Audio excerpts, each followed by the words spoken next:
അപ്പോൾ പ്രിയപ്പെട്ടവരെ, നമ്മളൊരു നഗരം മറന്നുപോയി. നമ്മൾ ചെങ്ങന്നൂർ പോയി, പാലാ പോയി, നമ്മൾ ആറന്മുള പോയി, പാലാ പോയില്ല. പാലാ നഗരത്തിൽ വെള്ളം ഇറങ്ങി. അവിടെ പോകേണ്ട ആവശ്യമില്ല. കാര്യങ്ങൾ ക്ലീൻ. സമീപത്തെ വീടുകളിൽ ഇന്നലെ കയറിയ വെള്ളവും ഇറങ്ങി തുടങ്ങി. ഈരാറ്റുപേട്ട നഗരത്തിൽ പൂർണ്ണമായും വെള്ളം ഇറങ്ങിയിട്ടുണ്ട്.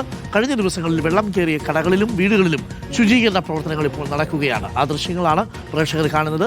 ഈരാറ്റുപേട്ട അങ്കാളമ്മൻ കോവിൽ ടീം റെസ്ക്യൂ ഫോഴ്സ് എന്ന സന്നദ്ധ സംഘടന ശുചീകരണ പ്രവർത്തനങ്ങൾ നടത്തുകയാണ്. അതിന്റെ ദൃശ്യങ്ങളാണ് പ്രേക്ഷകർ കാണുന്നത്. റാംഷാ CP യുടെ കൂടുതൽ വിവരങ്ങളുമായി. റാംഷാ CP, വെള്ളം പൂർണ്ണമായും ഇറങ്ങി. ഇപ്പോൾ ശുചീകരണ പ്രവർത്തനമാണോ അവിടെ നടക്കുന്നത്? എത്ര സമയം കൊണ്ട് നമുക്ക് ഈരാറ്റുപേട്ടയും പാലയും ഒക്കെ പഴയ രൂപത്തിലാക്കാൻ പറ്റും? ഡോക്ടർ അരുൺ, വെള്ളം പൂർണ്ണമായും ഇറങ്ങിക്കഴിഞ്ഞു. ഞാനിപ്പോൾ നിൽക്കുന്നത് ഈ ഈരാറ്റുപേട്ട പട്ടണത്തിലുള്ള അങ്കാളമ്മൻ കോവിൽ, ഒരു പുരാതന ക്ഷേത്രമാണ്. പൂർണ്ണമായും ഈ വെള്ളപ്പൊക്കത്തിൽ ഈ അമ്പലം, ഈ ശ്രീകോവിൽ മുങ്ങിപ്പോയിരുന്നു. ഇതിന് തൊട്ടരികിലാണ് മീനച്ചിലാർ ഒഴുകുന്നത്. മീനച്ചിലാർ കരകവിഞ്ഞപ്പോൾ പൂർണ്ണമായും താഴികക്കുടം ഉൾപ്പെടെ ഈ അമ്പലം പൂർണ്ണമായും മുങ്ങിപ്പോകുന്ന ഒരു സാഹചര്യമാണ് ഉണ്ടായത്. പക്ഷേ ഇവിടെ ഇപ്പോൾ നമ്മൾ കാണുന്നത് നമുക്ക് കേരളത്തിൻ്റെ ഒരു മാതൃകയായി ലോകത്തിന് മുന്നിൽ തന്നെ അവതരിപ്പിക്കാൻ പറ്റുന്ന ഒരു പ്രവൃത്തിയാണ്. ഇവിടെ പല ജാതിയിലും പല മതത്തിലും പെട്ട ആളുകൾ അവർ ഈ അമ്പലം ശുചീകരിക്കുകയാണ്. ടീം റെസ്ക്യൂ ഫോഴ്സ്, അത് ഈ ഈരാറ്റുപേട്ടയെ സംബന്ധിച്ച് ഏറ്റവും പ്രധാനപ്പെട്ട ഒരു സന്നദ്ധ സംഘടനയാണ്. ഇങ്ങനെ 2-3 സംഘടനകൾ ഇവിടെ പ്രവർത്തിക്കുന്നുണ്ട്. ഇവരാണ് ഇവിടെ ഈ വെള്ളപ്പൊക്കം സംഭവിച്ചപ്പോൾ പൂർണ്ണമായും വീടുകൾ ശുചീകരിക്കാനായാലും അവരെ രക്ഷാപ്രവർത്തനത്തിൽ ഫയർഫോഴ്സിനുൾപ്പെടെ സഹായിക്കുന്ന നിലയിൽ ഇവരാണ് ഇവിടെ കാര്യങ്ങളെല്ലാം ചെയ്തത്. നമുക്ക് ഇപ്പോൾ ദൃശ്യങ്ങളിൽ കാണാം, ഇവർ ഈ അമ്പലത്തിൻ്റെ ചുറ്റുഭാഗങ്ങളിലെല്ലാം ഇപ്പോൾ ശുചീകരിക്കുകയാണ്. ഒരു പരിധിവരെ ഇപ്പോൾ ശുചീകരിച്ച് കഴിഞ്ഞു. വലിയ നിലയിൽ ചളി അടിഞ്ഞുകൂടി കിടക്കുകയായിരുന്നു. അതിപ്പോൾ ഇവർ ശുചീകരിച്ചു കൊണ്ടിരിക്കുകയാണ്. നമുക്കിപ്പം നഗരസഭാ ചെയർമാൻ ഉൾപ്പെടെ ഇവിടെ ചേരുന്നുണ്ട്. ഇവിടെ നമ്മൾ കഴിഞ്ഞ ദിവസങ്ങൾ പറഞ്ഞപ്പോൾ 400ഓളം വീടുകളിലൊക്കെ വെള്ളം കയറി എന്നാണ് പറഞ്ഞത്. പക്ഷേ ഇപ്പോൾ അതിലധികവുമുണ്ട്. അമ്പലങ്ങളിലെല്ലാം വെള്ളം കയറി. അങ്ങനെ പൂർണ്ണമായും നഗരത്തിൽ എല്ലാ സ്ഥലങ്ങളിലും വെള്ളം കയറി വലിയ നാശനഷ്ടങ്ങൾ ഉണ്ടായിട്ടുണ്ടല്ലേ? അതായത് തുടക്ക ദിവസങ്ങളിൽ സമയങ്ങളിൽ നമ്മൾ ഏതാണ്ടൊരു കണക്ക് പറഞ്ഞിരുന്നു. 400-ലധികം വീടുകളും 100 കണക്കിന് വ്യാപാര സ്ഥാപനങ്ങളും.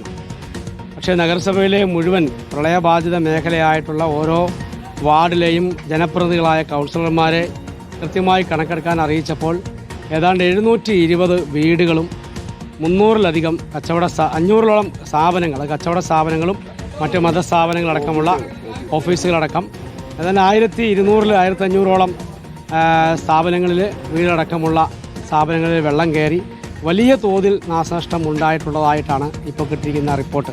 തീർച്ചയായിട്ടും ഈരാറ്റുപേട്ട നഗരസഭ പൗരാവലിയും ചേർന്ന് ഇവർക്കെല്ലാം ആവശ്യമായിട്ടുള്ള ഭക്ഷണം വളരെ കൃത്യമായി സമയത്ത് തന്നെ നമ്മൾ കൃത്യമായി എത്തിച്ചു കൊടുക്കുന്നുണ്ട്. അത് വെള്ളം കയറിയ വീടുകളിലുള്ള കുടുംബാംഗങ്ങൾക്കാണെങ്കിലും ശുചീകരണ പ്രവർത്തനങ്ങളിൽ ഏർപ്പെട്ടിരിക്കുന്ന സന്നദ്ധ പ്രവർത്തകർക്കാണെങ്കിലും ഒരു നേരം പോലും മുടങ്ങാതെ ആ പ്രളയമുണ്ടായ അല്ലെങ്കിൽ വെള്ളപ്പൊക്കമുണ്ടായ സമയം മുതൽ ഈ നിമിഷം വരെ അത് കൃത്യമായി ചെയ്തു പോകുന്നു. ഡോക്ടർ അരുൺ, വെള്ളപ്പൊക്കം ഉണ്ടായതിന് തൊട്ടു പുറകെ തന്നെ ഇവിടെ കമ്മ്യൂണിറ്റി കിച്ചൺ ആരംഭിച്ച ഒരു നഗരസഭയാണ് ഈ ഈരാറ്റുപേട്ട നഗരസഭ. അവർ ഇപ്പോൾ തുറന്ന് ഇങ്ങോട്ട് 1000-ലധികം പൊതികളാണ് എല്ലാ ദിവസവും ഉണ്ടാക്കി നൽകിക്കൊണ്ടിരിക്കുന്നത്. അവരുടെ പേരുകളൊന്നും ചോദിക്കാൻ കേട്ടില്ല.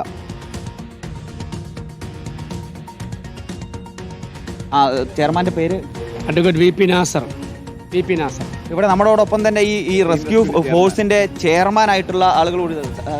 എൻ്റെ പേര് PM അബ്ദുൽ ഖാദർ. 25 വർഷം ജനപ്രതിനിധിയായിരുന്നു. 50 വർഷമായിട്ട് സോഷ്യൽ വർക്കറാണ്. ഇപ്പോൾ ഈ ടീമിന്റെ ക്യാപ്റ്റനുമാണ്. ഇവിടെ നിങ്ങൾ വലിയ സേവനങ്ങളാണ് ഞങ്ങളുടെ വാളണ്ടിയേഴ്സ് ഈ പരിസര പ്രദേശങ്ങൾ എല്ലാം വർക്ക് ചെയ്തുകൊണ്ട് ഞങ്ങൾക്ക് 120 പേരുണ്ട്. ഇവിടെ ഇപ്പം 50 താഴെ ആളുകളേ ഉള്ളൂ. പ്രധാനമായിട്ടും വേറെ പറയുന്നത് വെച്ചാൽ ഇപ്പം ശുചീകരണ പ്രവർത്തനങ്ങളും ഭക്ഷണ വിതരണവും ഇന്നുകൊണ്ട് ഏതാണ്ട് അവസാനിക്കുന്ന തോതിലേക്ക് വരികയാണ്. പിന്നെ നമ്മൾ നാളെ മുതൽ ചെയ്യാൻ പോകുന്നത് ഈ വെള്ളം കയറി ബുദ്ധിമുട്ട് അനുഭവിക്കുന്ന മുഴുവൻ വീടുകളിലേക്കും നഗരസഭയുടെ നേതൃത്വത്തിൽ ഏറ്റവും അടിസ്ഥാനം ആവശ്യമായിട്ടുള്ള ഇപ്പോൾ കിടക്കാനുള്ള ബെഡ് അടക്കമുള്ള വീട്ടിലെ ഏറ്റവും അത്യാവശ്യമായ പാത്രങ്ങളടക്കമുള്ള മുഴുവൻ സാധന സാമഗ്രികളും നമ്മൾ നാളെ മുതൽ മുഴുവൻ വീടുകളിലേക്കും എത്തിക്കാനുള്ള വലിയൊരു ശ്രമം കൂടി അതിനുവേണ്ടിയുള്ള ഫണ്ടുകൾ സർക്കാർ തലത്തിലുള്ള ശ്രമങ്ങളും നടപടികളും അതാ നിലയിൽ മുന്നോട്ട് പോകുന്നുണ്ട്. വില്ലേജ് ഓഫീസർ, തഹസിൽദാർ, കളക്ടർ അടക്കമുള്ള മന്ത്രിമാർ, MLA അടക്കമുള്ള എല്ലാവരും, MP അടക്കമുള്ള എല്ലാവരും വളരെ കൃത്യമായി ഇടപെടുകയും ചെയർമാൻ എന്നതിൽ എന്നെ ഫോണിലും നേരിട്ടൊക്കെ കോൺടാക്ട് ചെയ്ത് മുന്നോട്ട് പോവുകയാണ്.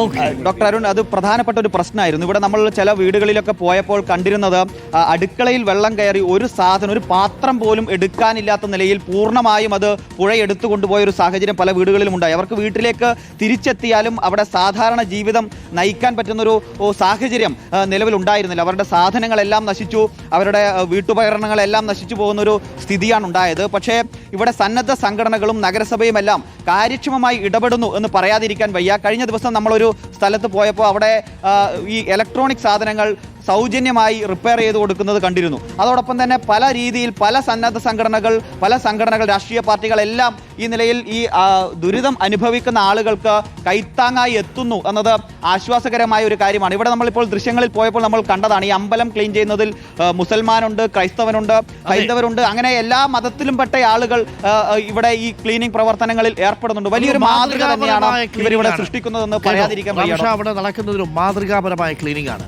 പ്രിയപ്പെട്ട പ്രേക്ഷകരെ, ടീം റെസ്ക്യൂ ഫോഴ്സ് എന്ന പേരിലാണ് ഈരാറ്റുപേട്ട നഗരസഭയുടെ ആഭിമുഖ്യത്തിൽ ഇപ്പോൾ ക്ലീനിംഗ് പ്രവർത്തികൾ പുരോഗമിക്കുന്നത്. അവിടുത്തെ അമ്മൻ കോവിലിൽ അവിടെ ക്ലീൻ ചെയ്യാൻ വന്ന ആൾക്കാർ നാസറുണ്ട്, അബ്ദുൽ ഖാദറുണ്ട്, ക്രിസ്ത്യൻ വിഭാഗത്തിൽപ്പെട്ടവരുണ്ട്, ഹിന്ദുക്കളുണ്ട്.